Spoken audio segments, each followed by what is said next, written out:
He was a cold billionaire, used to being in control of everything, until the day he saw his new maid, a complete stranger, gently comfort his autistic son during a meltdown. The boy, who hadn't spoken in months, suddenly responded to her with laughter and gestures. No doctor, no therapist, no specialist had ever reached him like that. The father stood frozen, then dropped to his knees in tears. In that exact moment, he realized this woman wasn't just a maid. She was the bridge between him and the son he thought he had lost forever. Before we continue with this story, don't forget to subscribe to the channel and like the video. Oh, and don't forget to comment below where you're watching us from. We love to know that. Lena Morris had just started her new job as a temporary cleaner at the massive and quiet Ashford mansion.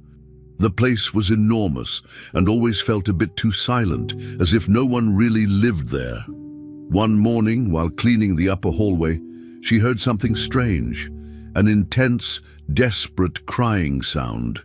It wasn't soft or hidden, it was loud and emotional, coming from the main living room.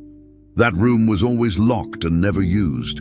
Everyone on staff had been told to stay away from it, but Lena couldn't ignore the crying. It didn't sound like an adult, it sounded like a child who needed help. She followed the sound down the stairs, walked to the door, and without permission turned the handle. Strangely, it opened. Inside, she saw something unexpected. A young boy, maybe around 9 or 10 years old, sitting on top of a giant stuffed Pikachu toy. He was laughing and crying at the same time. The boy's name was Quinn. He had short dark hair and wore a soft blue sweater. His facial expressions changed quickly. 1 second his eyes were filled with tears, and the next he was letting out loud bursts of laughter. His arms moved unpredictably, and his hands kept pulling at his sleeves and the ears of the plush Pikachu. The room was full of expensive furniture, but it was dusty, clearly unused for a long time. Quinn didn't seem to notice anything around him. His world at that moment was just him and the Pikachu. Lena stood still, unsure what to do.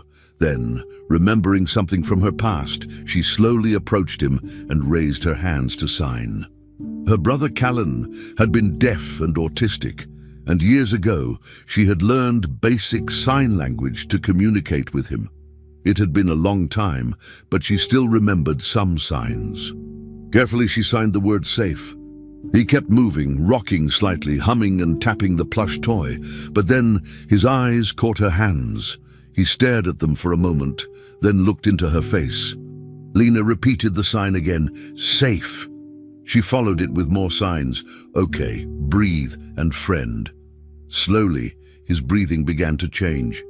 He wasn't calm yet, but he had noticed her, and something was shifting. She knelt down beside him, keeping her hands open and her voice low. I'm here to help, she said, though she knew he might not understand words. The boy reached out, not toward her, but toward the signs. He began to mimic them, clumsily but with effort. The crying softened, and the laughter faded. It was the first time Lena saw peace come to his face, even for a short moment. It was a fragile moment, but a real one. Then, without warning, the large wooden door creaked open again. A tall man stood in the doorway, wearing a suit and holding a leather folder. His eyes scanned the room and landed on Lena, kneeling next to his son. He was Atlas Ashford, the owner of the mansion and Quinn's father. He looked frozen, not by anger, but by something else. Shock, maybe. He took a step forward, but didn't speak. His eyes moved from Lena to Quinn, then back again. He seemed confused and deeply emotional. Lena stood up slowly, not sure if she was about to be fired. She expected shouting, or at least harsh words. But Atlas just stared at her, like he was trying to understand something that didn't make sense. Then he looked at his son, quiet now, sitting still for the first time. And Lena realized this moment wasn't normal for them. This kind of calm must have been rare. Atlas finally spoke, and his voice was quieter than expected. He responded to you? He asked. Lena nodded but didn't say anything else. She didn't know what she was allowed to say. Atlas walked over and crouched near his son, who now simply touched the Pikachu's ears in a soft, rhythmic way. "He hasn't let anyone near him in months," Atlas continued. There was a long silence. Then standing up, he turned to Lena. "What's your name?" he asked. "Lena Morris," she replied, her voice steady. "How did you calm him?" he asked again. "I use sign language. My brother was like him," she said. Atlas took a deep breath and looked at her like she was something impossible. Then something even more unexpected happened. He offered her a new position, not as a cleaner, but as his son's caregiver. Lena didn't answer right away. She had come to this job because she needed money, not because she was looking for responsibility.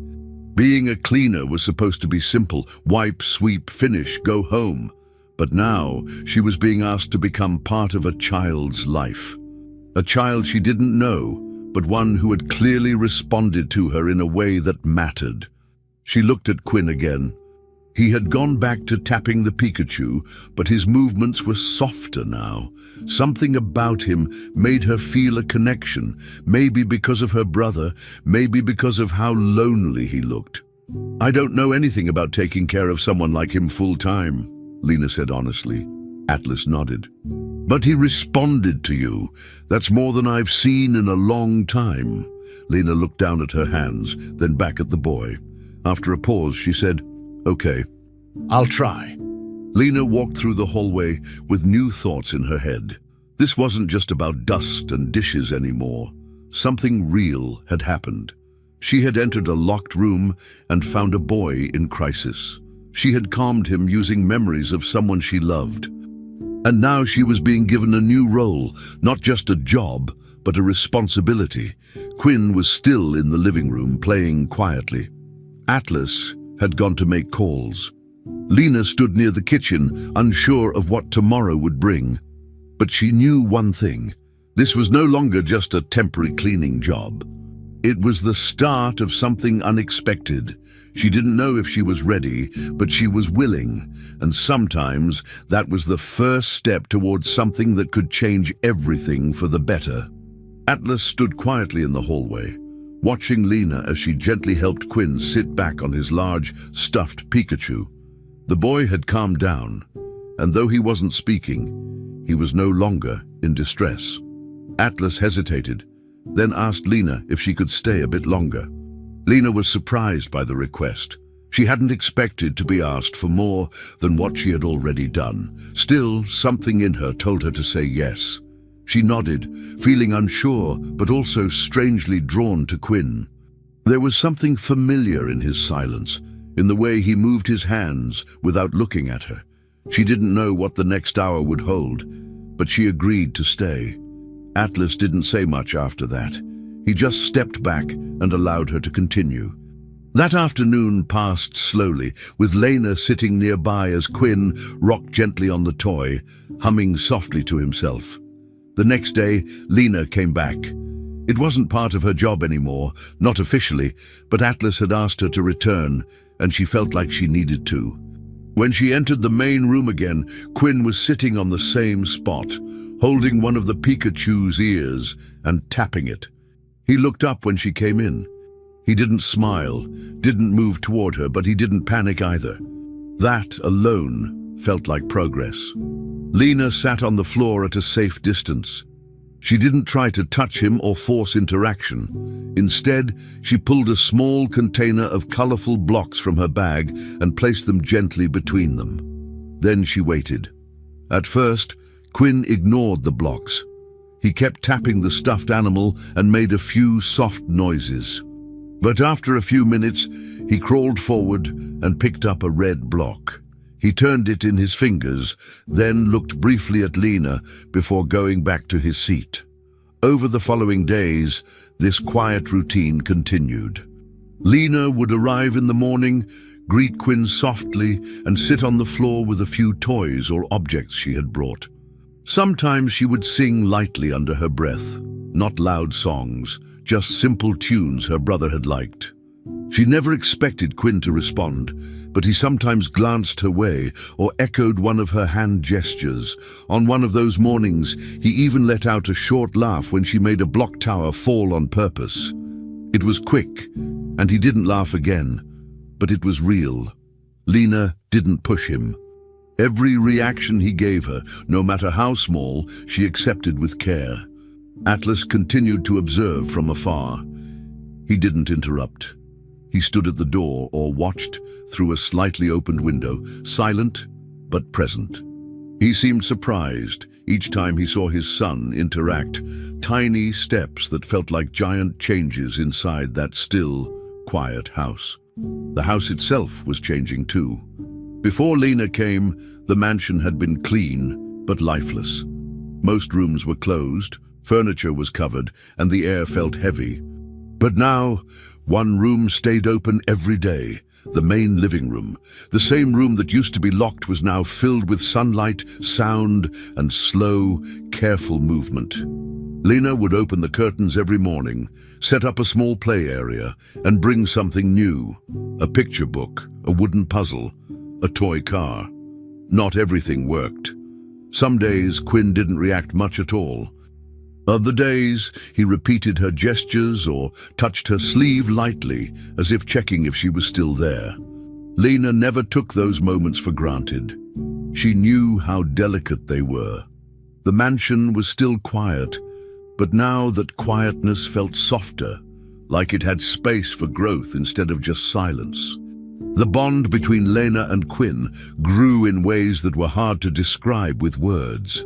It didn't come from long conversations or shared stories. It came from repetition, from Lena showing up every day and being consistent.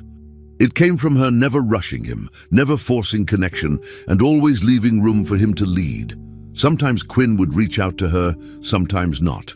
Sometimes he would line up blocks, and she would quietly do the same beside him. When he made a sound, she echoed it softly. When he touched something new, she showed interest too. These small reflections built trust. Atlas, who had been distant for so long, began to understand that trust doesn't come with rules or demands. It comes with patience and presence. Watching his son grow calmer made him realize how important Lena was becoming, not just for Quinn, but for the whole house. By the end of that week, Lena no longer felt like just a visitor. She wasn't there to clean anymore, and she wasn't there as a stranger. Quinn had accepted her presence, and though he still didn't speak, he showed signs of recognition when she arrived. Sometimes he would sit closer to her without prompting. Other times, he would repeat a hand gesture she had taught him. These were small things, but they mattered deeply. Atlas began to open up more too, asking Lena questions about her past, about her brother, about what she had learned from him. Lena answered honestly. She didn't pretend to be an expert. She was just someone who had been close to someone like Quinn and had chosen not to walk away. The mansion, once dark and silent, now had new energy. Not loud, not sudden, but steady, and growing stronger with each quiet moment shared between Lena and the boy who was learning, slowly, to trust. Atlas sat at the edge of the long dining table, his hands resting flat against the smooth surface. He hadn't planned to talk about anything serious that day, but something about the way Lena had calmly sat across from him, waiting without pressure, made him start.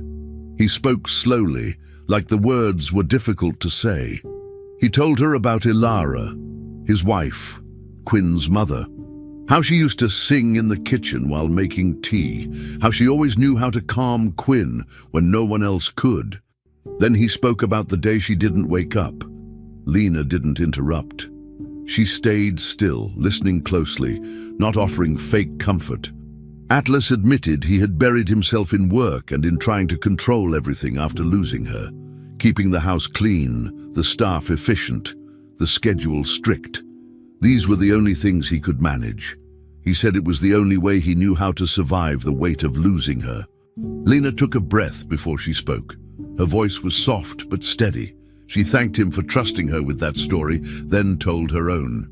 She shared about Callan, her younger brother, who had been autistic like Quinn.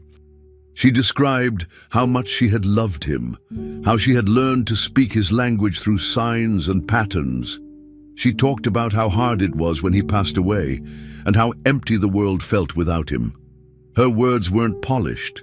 She wasn't trying to impress or make a point. She simply told the truth. Atlas looked at her differently then, really seeing her for the first time, not just as someone who could help his son, but as someone who understood the pain of losing someone who made the world make sense. Lena wasn't just here because she needed a job. She had lived through something similar. She knew what the silence after grief felt like. They sat together in the dining room longer than either of them expected. Atlas reached for his phone and played a song, an old one he and Ilara used to dance to. It was quiet, a little scratchy through the speakers, but it filled the space with something warmer than silence. Lena smiled and said Callan used to tap that same rhythm on the kitchen counter. They both laughed a little, and then neither of them spoke for a while. It was a calm moment. Not happy, but honest. Atlas didn't try to hide the emotion on his face, and Lena didn't turn away. They shared more stories that afternoon, not all about loss. Some were about small things, childhood memories, favorite snacks, silly habits from the people they had lost. The atmosphere wasn't heavy anymore. It felt like something was opening up between them, something that didn't need to be explained out loud. They both understood that kind of connection. After that day, things started to feel different inside the house. Not just with Quinn, but in the way Atlas carried himself. He was still quiet, still serious, but his walls weren't as high. He began checking in on Lena more often, asking how Quinn had responded to certain activities, even smiling when she told him about small moments of progress. He even helped once, handing her a puzzle piece when Quinn got frustrated. Lena, in return, began to include Atlas in little things, suggesting a song Ilara used to like, or asking his opinion on a toy that might interest Quinn. These weren't big acts, but they added up. Lena no longer felt like a guest. Atlas no longer felt like a man hiding behind routines. They were both learning to let go of silence in small ways.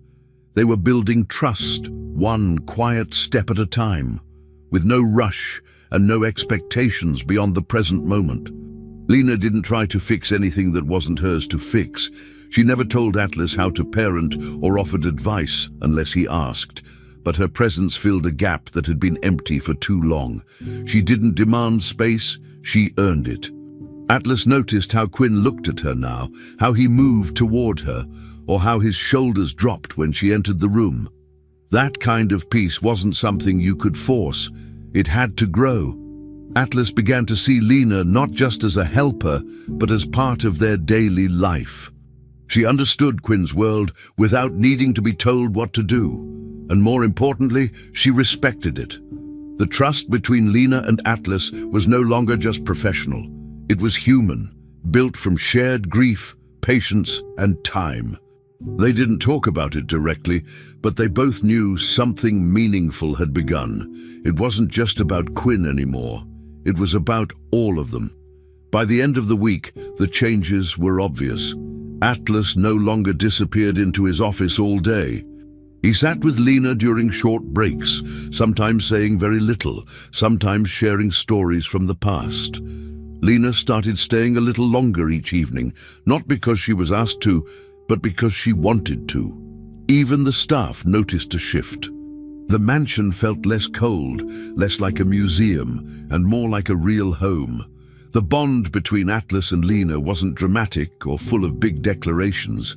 It was built on quiet understanding and slow, careful trust. Quinn still had hard days, and nothing was perfect, but there was something solid forming underneath the surface. As they sat together in the kitchen one evening, Lena asked Atlas if he wanted to hear another one of Callan's favorite songs. He nodded. She played it softly. And in that moment, without saying it out loud, they both knew Lena was no longer just a presence in the house. She had become essential. It was a regular afternoon, and Lena had set up a small area in the living room with a handful of soft puppets she had found in the storage closet. She sat cross-legged on the carpet, using a silly blue puppet to act out a basic conversation. Quinn was sitting across from her, his body relaxed, his attention focused. He had started to show more interest in puppet play lately. Today, Lena was trying a new method, letting the puppets talk to each other in short, clear words. She used a gentle tone and repeated the same words several times, like hello, hug, and friend. Quinn watched carefully, sometimes tilting his head, sometimes copying the hand motions. Then, without warning, Atlas walked past the open door. Quinn looked up quickly, his body tensed for a moment, then he pointed at his father and quietly said, "Papa." It wasn't loud, but it was clear. Lena froze. So did Atlas. Atlas stopped in the hallway, his face changing the moment he heard the word. He turned slowly and looked at his son, unsure if he had heard correctly. Lena didn't move. She was still sitting on the floor, her hands loosely holding the puppet, eyes wide with surprise. Quinn said it again, this time just a little louder. "Papa." Atlas stepped into the room, almost in disbelief. Quinn's eyes were locked on him now. Then, without hesitation, Atlas walked toward his son and knelt down. He didn't say anything at first. He just opened his arms. Quinn didn't run into them, but he did lean forward, allowing Atlas to pull him close. It was a long hug, one without words. Lena looked away for a second, trying to stop her tears. It was the first time she had seen them like this, connected not through silence or routine, but through something as simple and powerful as a word. "Papa." Atlas didn't go back to his office. He stayed in the room with Quinn and Lena, sitting on the floor while Quinn played with the puppets again. Every now and then the boy would look at his father and say, "Papa," once more, like he was testing the sound, checking if it still mattered. And every time Atlas answered softly, "Yes, Papa's here." Lena watched them without speaking much. Her chest was full of emotion. It wasn't just about hearing Quinn talk. It was about watching the walls between father and son break in real time. That one word had done what hours of structured therapy hadn't. It had created a bridge. A bridge made possible in part by trust, repetition, and a quiet space that allowed Quinn to grow at his own pace. Later, when Quinn was resting in his room, Atlas joined Lena in the kitchen. He didn't speak right away. He poured 2 glasses of water, handed one to her, and finally said, "That's the first word he's said in over a year." His voice was unsteady. "I thought maybe we'd never hear anything again." Lena nodded, understanding that this wasn't something that could be fixed by effort alone. "He said it because you were there," she said. Atlas looked at her and shook his head. "He said it because you've made this a place where he feels safe. He connects to you in a way I didn't know was possible anymore." Lena didn't know what to say. She had never seen herself as the answer to anything. But she did know one thing. The moment Quinn said that word, something changed. For him, for Atlas, and maybe for herself too. Something real had taken root. The following days were different. The house, which used to feel like it carried too much silence, now held something else. Expectation, hope, even a little joy. Quinn didn't start speaking full sentences, but he began making more sounds. He tried mimicking other simple words that Lena used during playtime. Ball, up, more. Sometimes the sounds were unclear, sometimes only partial, but they were real. Each time he tried, Lena celebrated quietly, offering encouragement without pressure. Atlas became more present. He didn't just watch from the door anymore. He sat beside Lena, repeating the words too, letting Quinn hear both their voices. The child who once sat alone on a plush toy now looked at faces, pointed to objects, and let out small laughs when something surprised him. The house had changed. Not because of decorations or noise, but because of small human progress, words, smiles, a new rhythm built from connection, not structure. Lena began to feel something she hadn't felt in years: belonging. This job had started with hesitation, just a temporary cleaning role. Then it became a chance to help a child. Now it felt like she was part of a family, not in name, but in presence. Atlas trusted her, not just as a professional, but as a partner in raising Quinn. They spoke more now, shared meals in the kitchen, and sometimes sat in the living room long after Quinn had gone to sleep. They didn't always talk about deep things.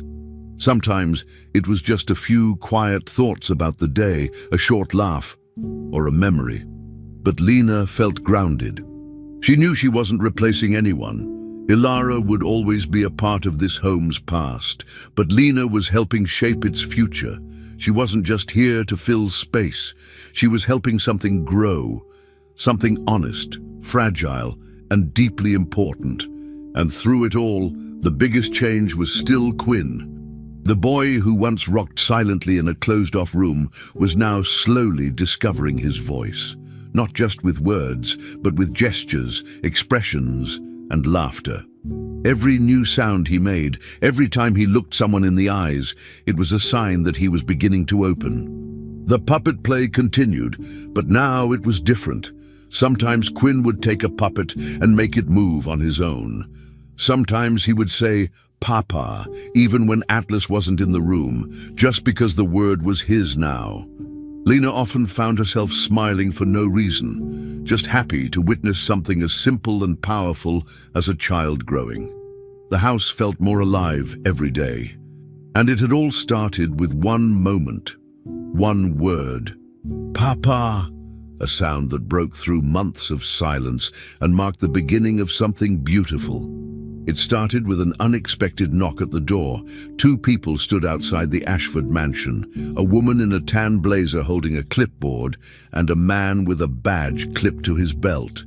They introduced themselves as representatives from Child Welfare Services.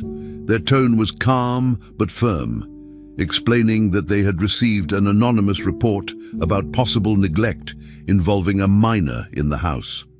Atlas stood frozen at the entrance for a moment, not knowing how to react. He hadn't seen this coming. Lena was in the hallway behind him and overheard enough to understand what was happening. She stepped forward without waiting to be asked. The agent said they needed to see the child and inspect the environment. Atlas hesitated but nodded. Quinn was in the playroom with his blocks.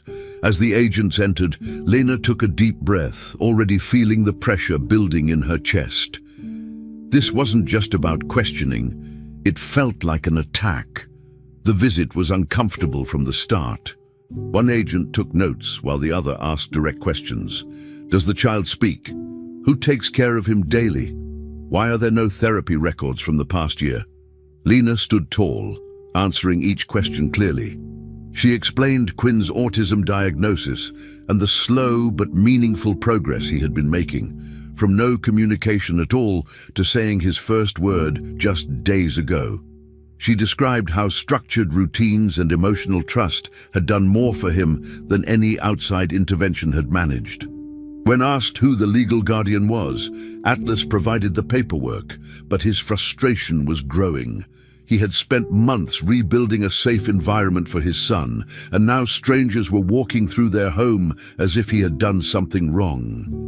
Lena, noticing his rising tension, calmly took the lead in explaining Quinn's daily routine, dietary needs, and behavioral patterns. She wasn't defensive, she was confident. As the visit continued, Lena grew more certain that this wasn't a random report. The language used in the complaint, which one of the agents showed her briefly, included phrases that didn't match the reality inside the home. Accusations about isolation, lack of education, and emotional neglect. Lena pointed out that Quinn had recently started verbalizing, playing independently, and forming bonds, all under her care and Atlas's support. After the agents left, Atlas paced the hallway, jaw clenched. He didn't speak for several minutes. Then he stopped and said quietly, "This wasn't about Quinn, it was about me." Lena looked at him, waiting. He explained that in his business world, rivals played dirty. This felt like sabotage. He suspected someone from his past, someone with enough access to know personal details. It didn't take long for him to check his records. Security logs showed unauthorized access to internal files, and the name that came up was all too familiar: Sloane Merrick. Sloane had been Atlas's assistant a year earlier, with full access to both personal and professional systems. When she left the company on bad terms, Atlas thought it was over, but now it was clear she had used her knowledge and access to file the complaint. The goal was to damage his reputation, maybe even trigger legal complications that would distract or discredit him. Atlas reached out to his legal team immediately. Lena, meanwhile, stayed focused on Quinn. She made sure his schedule stayed unchanged and that he wasn't affected by the tension around him. When the investigation was officially closed a few days later, with no evidence found of neglect or harm, Atlas thanked Lena for how she handled everything. "You protected him," he said. She replied, "We protected him." That mattered. Not just that the threat had been stopped, but that it had shown both of them they could rely on each other under pressure. The house, once a target, became something stronger, a shield. No longer just a quiet place where healing happened. It was now a space defended by trust. Atlas installed tighter security systems. He began screening his inner business circle more carefully, but emotionally, the bigger change was the shift in how he saw his home. It wasn't just a place he lived in with his son. It was where they were building something real with Lena. She wasn't just an employee anymore. She had proven herself in ways that couldn't be measured in hours worked or tasks completed. She had stood firm during a threat, kept Quinn safe, and helped Atlas keep control of a situation designed to knock him down. The house felt different now. Not bigger or smaller, just more secure. Not because of locks or walls, but because of the people inside it. Their connection had gone through a test, and it had held. Even after the case was closed, the effects lingered. Lena and Atlas started communicating more openly about boundaries, plans, and future threats. Without ever needing to spell it out, they made a silent agreement to protect each other, and especially Quinn, from whatever might come next. They didn't call it a partnership, but it was. They moved through the day with new coordination. If Lena needed something, Atlas provided it. If Atlas felt tension rising, Lena stepped in calmly. Quinn noticed the change too. He seemed more relaxed. His moments of speech grew slightly more frequent. His eye contact improved. It was like he could feel that the people around him were no longer just surviving. They were defending something together. That energy reached him. It gave him more confidence to explore and express. The family they were forming, unconventional, quiet, and still healing, had survived a real threat, and now it was even stronger. By the end of the week, things settled back into their familiar rhythm, but something had changed forever. The fear of the anonymous report was gone, replaced by a deeper sense of loyalty and mutual care. Lena no longer second-guessed her place in the house. She belonged. Atlas no longer held back from showing his appreciation. His words were still few, but his actions made it clear. Lena was part of this home now. Quinn, unaware of the bigger picture, continued to grow. His laughter came more often. His words, though still rare, were no longer isolated events. They were part of a growing voice. And through all of this, Lena and Atlas never needed to declare anything out loud. There were no grand promises, no emotional speeches. But in every shared glance, every unspoken handoff, every quiet nod, there was a clear message. They were in this together, against anything, for Quinn, for each other, always. The courtroom was colder than Lena expected.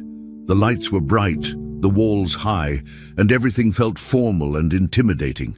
Atlas sat beside his legal team, dressed in a simple black suit, his expression calm but serious.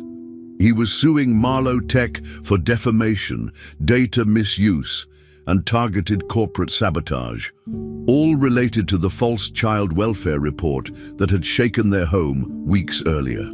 Lena had been called as a key witness. She sat quietly in the front row, waiting for her name to be called. When it finally was, she stood up, took a deep breath, and walked toward the stand. Her hands were slightly cold, but her steps were steady. She sat, took the oath, and faced the attorney. The first few questions were basic: her name, occupation, and relationship to the Ashford household. Then came the deeper ones. "Can you describe the day you first met Quinn Ashford?" the lawyer asked. Lena nodded and began. She spoke clearly, not rushing. She described how she had just started as a temporary cleaner at the Ashford mansion when she heard a child crying from a locked room. She explained how she followed the sound and found Quinn in a state of distress, rocking on a large stuffed Pikachu, overwhelmed and alone. The courtroom was silent. She shared how she had used sign language, something she learned from her autistic brother Callan, to communicate with Quinn, slowly calming him down without touching or forcing anything. "He laughed and cried at the same time," she said, "but eventually he saw me. He noticed I wasn't going to leave or demand anything. That's when he started to calm down." She then talked about the bond that grew between them, and how Quinn began trusting her enough to participate in simple play sessions and quiet daily routines. Her voice didn't shake. She wasn't telling a story. She was telling the truth. Then came the question that changed the atmosphere in the room. "Can you describe the first time Quinn spoke?" Lena paused for a moment, collecting the memory. "It was during a puppet game," she said. "I was playing with some simple hand puppets. Quinn was focused, watching closely. Then Atlas walked by the door.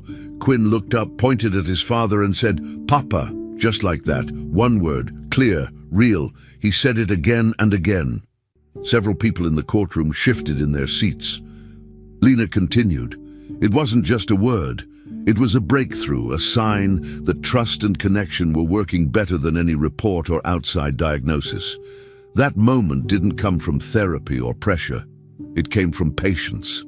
When she finished, the judge looked at her closely. "Thank you, Miss Morris," the judge said. "Your courage in coming here and speaking so honestly is recognized by this court." Lena simply nodded, her hands finally steady. Outside the courtroom, everything was louder. Reporters waited at the steps with cameras and microphones. Headlines had already started circulating online: corporate giant faces, lawsuit over false neglect claims, unknown caregiver changes course of case. Lena didn't answer any questions. Atlas had told her to avoid press interaction, and she was more than happy to follow that advice. She wasn't here to be in the spotlight. She was here to protect Quinn, to tell the truth, and to support the man who had trusted her when it mattered most. Atlas walked beside her, keeping close, a quiet but strong presence. Later that day, during a break from proceedings, he pulled her aside and handed her a signed document. It officially named Lena as a formal part of Quinn's care team, giving her legal recognition and protection. "You've done more for this family than anyone," Atlas said. "This just makes it official." Lena didn't cry, she only said thank you. That evening, back at the mansion, everything felt quieter again. The media was still buzzing, but inside the house, things returned to normal. Quinn was playing in the living room with a toy train, completely unaware of the courtroom or the noise outside. Lena watched him with a soft expression. Seeing him healthy, focused, and happy reminded her why all of this mattered. He was the reason she stood up in court. The reason she kept showing up day after day, even when it wasn't easy. Quinn had been a boy living in silence, pushed to the side, and nearly forgotten in a world that didn't make space for his pace. Now he was growing, laughing, speaking, trusting. Lena knew that progress like this didn't come from luck. It came from not giving up. "He's doing well because someone stayed," the judge had said during a recess. Lena didn't need credit. She just needed Quinn to be okay. And he was. That night, after Quinn went to sleep, Lena sat in the kitchen with a cup of tea. Atlas joined her, setting his phone face down on the table. They didn't talk much. They didn't need to. The weight of the day was still settling in, but something had changed inside Lena. For most of her life, she had felt like her voice didn't matter, like she was only useful when she was invisible. Today proved otherwise. She had stood in a courtroom, told the truth, and watched it make a difference. People had listened. The judge had acknowledged her. Atlas had trusted her. And most importantly, Quinn was thriving. She had changed something, maybe not the whole world, but one boy's world, and that was enough. Atlas looked at her across the table and said, "Whatever happens next, we're ready." Lena nodded. No dramatic moment, no speech, just an understanding. They weren't just a team anymore. They were a family, shaped by truth, held together by choice. After the trial ended and the noise from the media started to fade a little, Atlas called Lena into his study. The room was quiet, filled with soft light from a desk lamp. Lena stood near the doorway while Atlas held a small folder in his hand. He looked more relaxed than he had in weeks, but still serious. Without too many words, he handed her the folder. Inside was a contract, not one of those formal, cold business documents, but something more personal. It outlined her new role, development guide for Quinn Ashford.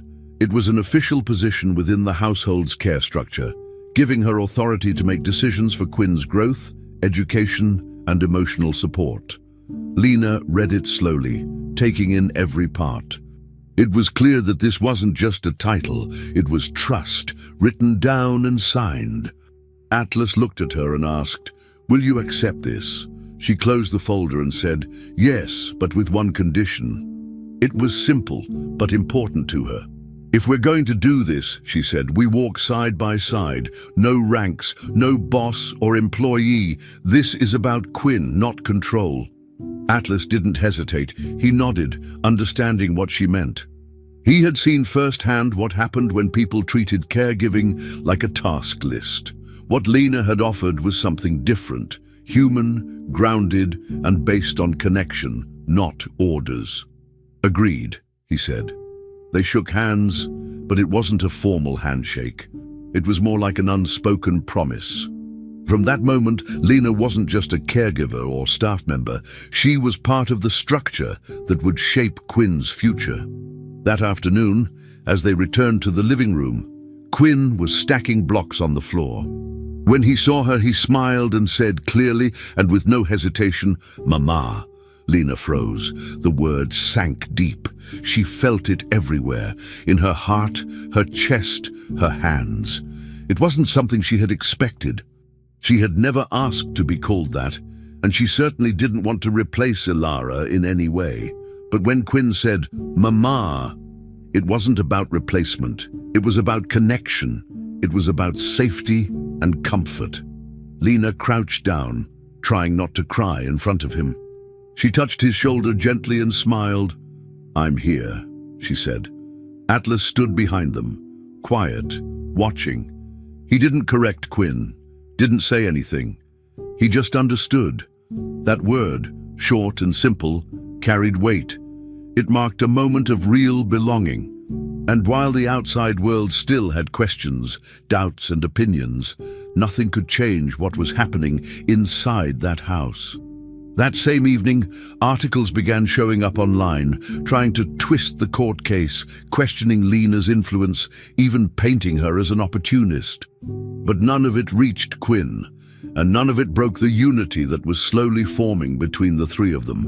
The media tried hard to stir things up. Talk shows debated her role, comment sections filled with strangers' opinions. Some praised her, others judged. But inside the mansion, none of that mattered. Lena and Atlas didn't let the noise change how they treated each other or Quinn. They didn't hide, but they didn't respond to the drama either. Instead, they focused on what really needed attention, helping Quinn continue his slow but beautiful growth. Lena adjusted his routines to include new sensory activities. Atlas sat in on more play sessions. The quiet teamwork between them grew stronger. It wasn't perfect. Some days were tiring and others brought challenges they didn't expect. But the base they had built was solid now. The house, once filled with silence and caution, had turned into a place of action and purpose, and no headline or camera lens could undo that. They weren't trying to be a perfect family, they were just being real. One night, after Quinn had gone to sleep, Atlas invited Lena to sit with him on the back porch. It was late and the stars were out, the only light coming from a single lamp near the doorway. Lena brought 2 cups of tea. They sat quietly at first, both of them needing a break from the day. Then Atlas spoke. "I've made a lot of mistakes," he said. "I thought control was the answer to grief. But watching you, I'm learning something new." Lena didn't respond right away. She looked at him, noticing how different he seemed from the cold man she had met weeks ago. "We're both learning," she said finally. They talked for nearly an hour, not about work, not about problems, just about life, about memories, about what scared them and what gave them hope. It was one of the first times they let themselves be fully open without judgment or distance.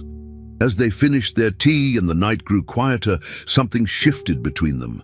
There wasn't romance in the air, not yet, but there was something else, a closeness that didn't need definition, a feeling that didn't ask for fast answers. Lena felt it as she looked at Atlas, and he felt it too. They weren't falling in love, but they were building something that had the space for love to grow, if it wanted to. It was early, it was slow, but it was real. Lena stood up, said goodnight, and Atlas nodded. As she walked back inside, she glanced toward Quinn's room. The boy was safe, asleep, and finally surrounded by people who refused to let him slip through the cracks. In that home, on that night, a new chapter was beginning, not with loud declarations or big gestures, but with quiet trust and the unspoken promise that none of them would face the future alone. Lena was sitting at the kitchen table going over Quinn's new activity schedule when she noticed the envelope. It had been placed neatly beside her cup of tea, a white envelope with her name handwritten in blue ink. She opened it slowly, her eyes scanning the first few lines. It was from Judge Emery Monroe, the same woman who had presided over Atlas's trial weeks earlier. The letter was personal but direct. It thanked Lena for her testimony, for her courage, and most importantly, for her ongoing commitment to children who often go unseen. Then came the unexpected part, an invitation to join the state's Child Protection Advisory Council. Lena blinked, rereading the sentence twice. The offer wasn't symbolic, it was official. Judge Monroe believed Lena's perspective was necessary, not just because of what she had done for Quinn, but because of who she was. Someone who acted when others looked away, someone who stayed. Lena sat back, overwhelmed. She didn't answer the letter right away. Instead, she took some time to think. That weekend, she joined Atlas and Quinn on a visit to a local community center. It wasn't something they did often, but Atlas had helped fund a quiet sensory room there for children with autism. The center had asked him to visit, and Lena had come along to support. While they were walking through the rooms, Lena noticed a boy sitting alone by the window, playing with a rubber string. He wasn't speaking, but his body language reminded her of how Quinn used to be, distant, unsure, almost invisible to the busy environment around him. She sat nearby and slowly began signing. The boy didn't look up at first, but when she signed the word home, he looked at her hands, then carefully copied the motion. His guardian standing nearby gasped softly. "That's his first sign," she whispered. Lena smiled. In that moment, something clicked inside her. Helping Quinn had changed her life, but this moment at the community center made her realize something deeper. Quinn wasn't the only child in the world needing patience, understanding, and a steady presence.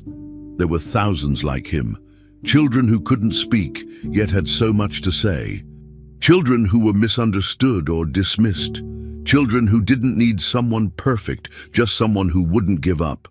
The invitation from the judge suddenly made more sense. It wasn't just about being part of a council.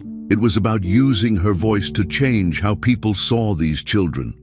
Lena could help others see what she now saw so clearly, that progress begins when someone refuses to walk away. When they left the center that day, Lena was quiet. In the car, Atlas asked her if she was okay.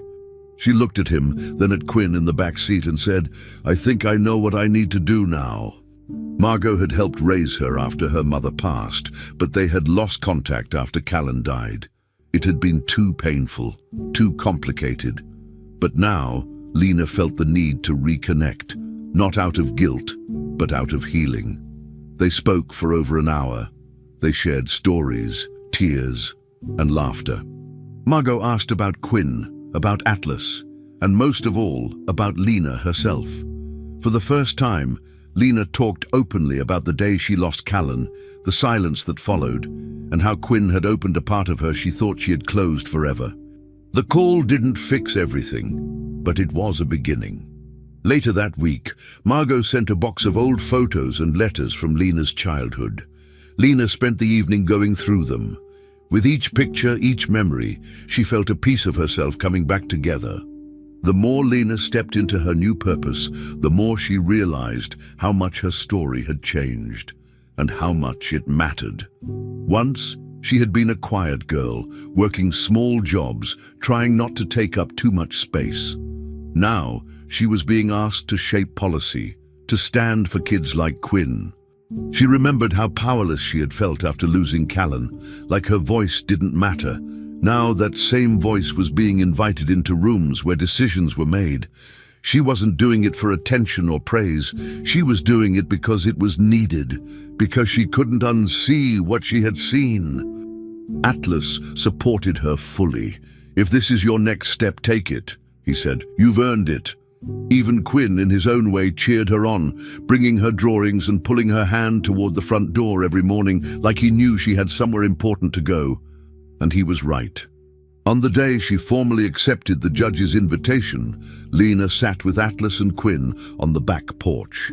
It had become their shared place, quiet, steady, and real. She told them both about her decision. Atlas smiled without saying much, but his eyes said enough. Quinn was playing with a soft ball between them, occasionally looking up and saying little sounds, almost words. Lena looked around and took it all in. This was no longer just someone else's home. It was hers too, not because of ownership, but because of meaning. She had walked into this place as a cleaner. Now she was a guide, a witness, a builder of futures. Her story, once buried in silence, was now reaching beyond these walls. And it wasn't just her story anymore. It was Quinn's too. It was about not giving up, not turning away, and choosing, over and over again, to stay, even when it would have been easier to leave. Lena sat at the edge of the long conference table, her laptop open and a folder full of handwritten notes in front of her. The meeting room was filled with educators, therapists, and other members of the Child Protection Advisory Council.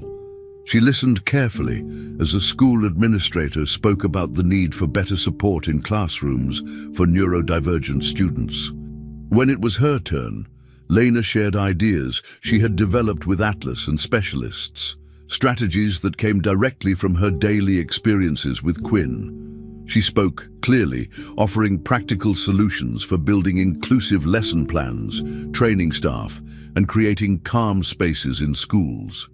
She didn't try to impress anyone. She just wanted to help. After the meeting, one of the board members approached her and said, "You're not just filling a seat, you're changing how we think." Lena smiled, humbled. Outside the walls of that room, headlines still mentioned her name, but her real work was happening here, quietly, consistently, and with purpose. Back home, things were changing too. Quinn had been making steady progress, not just in speech, but in how he interacted with the world around him. He was more expressive now, pointing to things, initiating hugs, and even helping Lena with small tasks like sorting blocks or picking his outfit. Lena continued to work with him every day, always patient, always present. She noticed the way his eyes lit up when he figured something out, like how to zip his own jacket or how to copy a short sentence she signed to him. Atlas was involved more than ever. He joined in during mealtimes, helped with bedtime routines, and showed up at the community center events they now visited monthly. One afternoon, during a family meeting with a school representative, Atlas introduced Lena not as Quinn's caregiver, but as someone who's part of our family. The words were simple, but to Lena, they meant everything. It wasn't just a job anymore. It never had been. There was a photo on the bookshelf in the main hallway. It was framed in dark wood, placed carefully beside a row of old books. In it, Lena and Quinn were sitting under a tree at the edge of the park, smiling. It had been a simple day, one of those slow afternoons where nothing special happened except for peace. Quinn had rested his head on her shoulder just as the photo was taken. Atlas had captured the moment without them noticing. Now, the photo sat as a quiet symbol of what they had built together. It wasn't flashy, it wasn't perfect, but it was real. That tree had become a small symbol in their lives. They visited it often. Quinn would run around it, touching its roots and leaning against the trunk. Lena called it their spot. For her, that tree stood for everything they had created, a life formed from patience, care, and the decision to stay. One evening after Quinn had gone to bed, Atlas invited Lena to the study. It was quiet except for the soft sound of a record playing in the background. He pulled out an old photo album from a drawer and placed it gently on the table. "I want to show you something," he said. Lena sat beside him as he turned the pages. The album was filled with pictures of Ilara and a much younger Quinn. Some showed birthday parties, others simple moments in the kitchen or garden. Atlas pointed at one picture of Ilara holding Quinn when he was just a toddler. "She used to hum to him when he couldn't sleep," he said. His voice was steady, but there was emotion behind every word. He looked at Lena and said, "You brought life back into this house, into me." Lena didn't know what to say at first. She simply placed her hand on the album and nodded. "Thank you for sharing this with me," she said quietly. Lena went to bed that night, thinking about all the small things that had led her here. The day she walked into that mansion as a cleaner. The first time she signed to Quinn. The hours spent sitting on the floor, waiting for him to trust her. None of it had been easy. But now, everything made sense. She didn't need a title to feel valuable. She didn't need validation from the media. She had a place here, not just because she helped Quinn, but because she had chosen again and again to stay.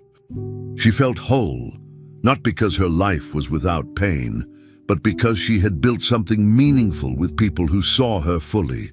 She understood Atlas in a way that went beyond words, and he understood her. It wasn't romance. Not yet. It was something more patient. Something rooted in shared purpose, in listening, and in simply being there, fully honestly every day. The connection between Atlas and Lena wasn't something they tried to define. It wasn't fast or dramatic. It didn't need grand declarations. It grew slowly, through small choices, sharing tea on quiet nights, passing each other notes about Quinn's schedule, laughing over the little things he did. It was built on respect, on seeing each other's pain and choosing not to turn away. They both carried memories that couldn't be erased. Atlas with Ilara, Lena with Callan. But those memories weren't walls anymore. They were part of the foundation. When Lena looked at Atlas now, she saw someone who didn't just give her a job. He gave her a place to belong. And when Atlas looked at Lena, he saw the person who had helped him rebuild a life that he thought was broken forever. The bond between them had been born from care and listening, And each day, without needing to say it out loud, it continued to grow. It had been exactly 1 year since Lena first walked through the doors of the Ashford mansion as a temporary cleaner. Now, she stood in the kitchen, flipping pancakes while the smell of warm batter filled the air. The sun was just beginning to rise, casting soft light across the counters. Quinn sat at the small breakfast table in his pajamas, holding a stuffed animal under one arm. He watched her carefully, his eyes wide and focused. Then he looked up and signed the word happy. It was clear and confident, something he now did often. Lena turned from the stove, smiled at him and signed back, "Me too." It wasn't just a response, it was the truth. These small mornings, the simple routines, the way Quinn now communicated with ease, it all made sense. Lena didn't just work here. This was her life. The kitchen wasn't just a room. It was part of the home they had built together. Later that morning, a letter arrived addressed to Lena. It was official-looking with the state emblem on the top corner. Atlas handed it to her as she sat down beside Quinn, who was now playing quietly on the rug. She opened it slowly. It was from Judge Emery Monroe, the same judge who had once invited her to join the advisory board. The letter confirmed Lena's official appointment as a permanent member of the state's Child Welfare and Development Council. The words made her pause. This wasn't temporary. It wasn't a trial role or symbolic gesture. It was real, a seat at the table where she could help make changes that mattered. She looked up from the letter, speechless for a moment, then folded it and placed it carefully on the table. Atlas didn't say much. He just nodded and said, "Congratulations." Lena smiled, but more than that, she felt a new kind of peace, the kind that comes from knowing you're exactly where you're meant to be. That same afternoon, Lena, Atlas and Quinn returned to the community center. It had become one of their regular spots. This time, Lena was helping lead a session for children with non-verbal communication needs. The room was busy but calm, with children sitting on the floor, caregivers nearby. One little girl was struggling with basic signs, getting frustrated and almost ready to give up. Lena knelt beside her and gently took her hand, showing her the sign for safe, using slow, open motions. The girl hesitated, then tried again, and got it. Her mother let out a quiet laugh of relief. Moments like that reminded Lena why she did this work. Each child had something to say. They just needed the right person to listen. From across the room, Atlas watched her with a quiet kind of admiration. He wasn't just seeing her do her job. He was watching the person who had changed everything, not just for Quinn, but for him too. That evening, as they returned home, the house felt calm. Lena helped Quinn get ready for bed while Atlas cleaned up from dinner. After Quinn was asleep, Atlas found Lena sitting in the living room, flipping through a book, but not really reading it. He sat down across from her, hesitated for a moment, then spoke. "You know you don't have to go anywhere," he said. "Not anymore. Not unless you want to." She looked up. He continued, more gently this time. "I mean stay, not as an employee, not as someone who's filling a role. Just stay as family." Lena didn't answer right away. She didn't need to. She closed the book, smiled quietly, and leaned back on the couch. It wasn't a loud yes. It wasn't dramatic, but it was enough. Atlas understood. It was her way of saying what needed to be said. She had already chosen to stay. This was just the first time it was spoken aloud. Lena had once believed that home was a place you returned to, a familiar space, a childhood memory, a destination with four walls. But now she understood something different. Home wasn't just a building or a job or a moment. It was made of people who saw you fully. It was a place where you were allowed to grow, make mistakes, and still be wanted. It was pancakes in the morning. It was letters that changed your future. It was helping a child learn their first sign. It was being asked to stay, not out of duty, but out of love. She had found that here, in a place she never expected. She thought about Quinn's sign that morning, happy, and how she had echoed it back. It wasn't just about the moment. It was about everything they had built together since that first day. A quiet, real, lasting kind of happiness, one that didn't need explaining. As Lena sat by the window later that night, looking out at the dark sky, she knew without question that she had arrived. Not just in the mansion, not just in the council, but in life. She had a voice now, one that people listened to. She had purpose that went beyond survival, and she had people around her who saw her for who she really was. Atlas, once guarded and distant, now trusted her fully. Quinn, once closed off and silent, now looked for her in every room. She had chosen to stay, and because of that choice, everything had changed. She wasn't the girl with a past full of silence anymore. She was the woman who stood up, stayed in the hard moments, and helped others do the same. And as she turned off the light and walked down the hall toward her room, she thought to herself, home is not where you came from. Home is where you decide to be, and I am here. Finally, we've reached the end of this story. I'm extremely happy that you've made it this far. Thank you very much for watching. Comment below what you thought and what was the best or worst part. Don't forget to subscribe. Until next time.